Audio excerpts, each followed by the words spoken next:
करता येईल.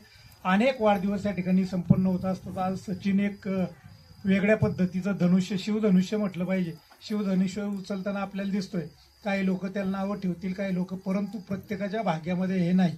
आपण एखाद्याला, बाहेरच्या माणसाला घरामध्ये जेवण घालायचं म्हटलं तरी 100% समाजामध्ये अशी प्रवृत्ती आहे की आज नागडोळे त्या ठिकाणी मोडले जातात. परंतु बाहेरच्या लेकरांना, अनाथ लेकरांना या ठिकाणी सांभाळण्याचं काम सचिन भाऊ आणि त्यांची पत्नी मंगल त्या ठिकाणी करते.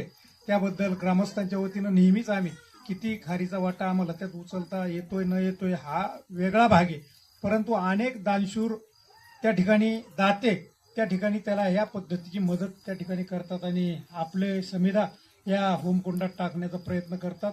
सचिनचं जीवन सुद्धा समाधानानं त्या ठिकाणी फुलून जात असताना आपण व्यक्त केलेल्या सगळ्या भावना त्या ठिकाणी पूर्ण त्याच्या बाबतीतल्या होत. आणि अनेक वर्ष तसं बघितलं तर कायदेशीररित्या तो हे सगळं करतोय. स्वतःचा त्या ठिकाणी अनाथालयाची इमारत बांधण्याचं काम त्या ठिकाणी चालू आहे. परंतु ज्यावेळी जशा पद्धतीनं आता त्याची परिस्थिती म्हणजे सगळी आहे, परंतु देणगीदारांच्या आणि आपण जे मदत करणार आहात त्या गोष्टींच्या आधारे त्याचं सुद्धा त्या ठिकाणी काम हळूवार पुढे जाताना त्या ठिकाणी दिसतंय.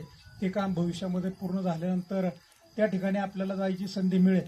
परंतु वयाच्या बाबतीत आपल्याला मिळो न मिळो, राजू महाराजांना मात्र त्या ठिकाणी शताब्दी नक्की अनुभवायला त्या ठिकाणी मिळावी, अशा पद्धतीची माझी अपेक्षा आहे. कारण परमेश्वराची खरी भक्ती करणे